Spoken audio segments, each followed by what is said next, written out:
6ஆம் வகுப்பின் சிந்துவெளி நாகரிக பாடப்பகுதியில் அமைந்துள்ள முக்கிய தகவல்கள். 26 ஹரப்பா நாகரிகத்தில் தெருக்கள் எவ்வாறு அமைக்கப்பட்டிருந்தன? 1. ஹரப்பா நாகரிகத்தில் தெருக்கள் சட்டக வடிவமைப்பை கொண்டிருந்தன. 2. தெருக்கள் வடக்கு தெற்காகவும் கிழக்கு மேற்காகவும் அமைக்கப்பட்டிருந்தன. 3. தெருக்கள் ஒன்றை ஒன்று செங்குத்தாக வெட்டிக்கொள்ளும்படி இருந்தன. 4. சாலைகள் அகலமாகவும் வளைவான முனைகளை கொண்டதாகவும் இருந்தன. 27 ஹரப்பா நாகரிகத்தில் வீடுகள் எவ்வாறு அமைக்கப்பட்டிருந்தன? 1 அல்லது 2 மாடி அடுக்குகளை கொண்டிருந்தன. 2 ஹரப்பா நாகரிகத்தில் வீடுகள் பல அறைகளையும் ஒரு முற்றத்தையும் ஒரு கிணற்றையும் கழிவறையும் குளியலறையும் கொண்டிருந்தன. 3 வீடுகள் சுட்ட செங்கற்களாலும் சுண்ணாம்பு கலவையாலும் கட்டப்பட்டிருந்தன. 28 ஹரப்பா நாகரிகத்தில் அரண்மனையோ வழிபாட்டு தலங்களோ இருந்ததற்கான சான்று இல்லை. 29 ஹரப்பா நாகரிகத்தில் கழிவுநீர் அமைப்பு எவ்வாறு அமைக்கப்பட்டிருந்தன? எல்லா நகரங்களிலும் மூடப்பட்ட கழிவுநீர் அமைப்பு இருந்தது. 30 பெருங்குளம் அமைந்திருந்த பகுதி மொஹஞ்சதரோ ஆகும். 31 மொஹஞ்சதரோ பெருங்குளமானது எவ்வாறு அமைக்கப்பட்டிருந்தது? நன்கு அகன்று செவ்வக வடிவத்தில், நகரின் நடுவில் நீர் கசியாதபடி. நீர் கசியாமல் இருக்க தளத்திலும் சுவரிலும் பல அடுக்குகள் இயற்கை தார் கொண்டு பூசப்பட்டு வட மற்றும் தென்புறத்திலும் படிக்கட்டுகள், குளத்தின் பக்கவாட்டில் 3 புறமும் அறைகள் கொண்டிருந்தன. 32 தானிய களஞ்சியம் அமைந்திருந்த பகுதி ஹரப்பா ஆகும்.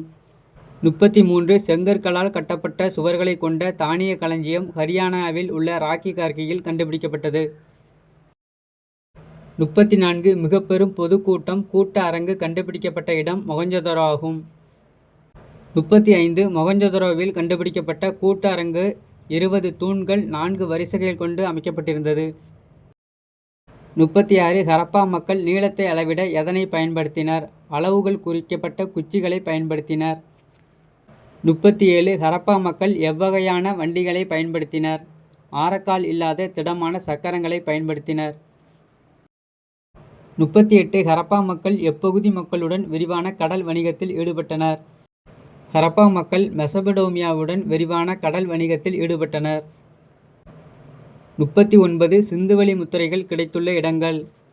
தற்போதைய ஈராக், குவைத், சிரியா ஆகிய இடங்களை குறிக்கும் சுமேர் பகுதியில் சிந்துவெளி முத்திரைகள் கண்டுபிடிக்கப்பட்டுள்ளன. 40 சுமேரியாவின் அக்காடிய பேரரசுக்குட்பட்ட அரசன் நாரம்சின் ஆவார். 41 நாரம்சின் சிந்துவெளி பகுதியிலுள்ள எந்த இடத்தில் அணிகலன் வாங்கினார் என்று நாரம்சின் குறித்த காவியம் கூறுகிறது? சிந்துவெளி பகுதியிலுள்ள மெலுக்கா என்னும் இடத்தில் நாரம்சின் அணிகலன் வாங்கியதாக நாரம்சின் குறித்த காவியம் கூறுகிறது. 42 ஹரப்பா மக்கள் போக்குவரத்திற்கு பயன்படுத்திய உயிரினம் காளைகள் ஆகும். 43 கப்பல் கட்டும் தளம் கப்பல் செப்பனிடும் தளம் அமைந்துள்ள பகுதி லோத்தல் ஆகும். 44 லோத்தல் அமைந்துள்ள பகுதி குஜராத்தில் சமர்பதி ஆற்றின் ஒரு துணையாற்றின் கரையில் லோத்தல் அமைந்துள்ளது. 45 அமர்ந்த நிலையில் உள்ள ஒரு ஆண் சிலை கண்டுபிடிக்கப்பட்ட இடம் மொஹஞ்சதரோ ஆகும்.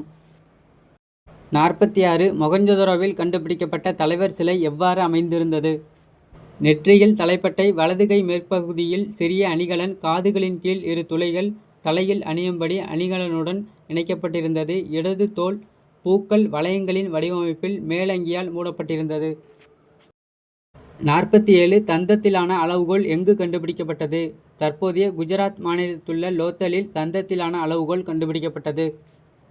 48 தந்தத்திலான அளவுகோலில் மிக சிறிய பிரிவு 1704 ஆகும். 49 மனிதர்களால் முதலில் கண்டுபிடிக்கப்பட்ட மற்றும் பயன்படுத்தப்பட்ட உலோகம் செம்பு ஆகும். 50 வெண்கலத்தால் ஆன சிறிய பெண் சிலை கிடைத்துள்ள இடம் மொஹஞ்சதரோ ஆகும்.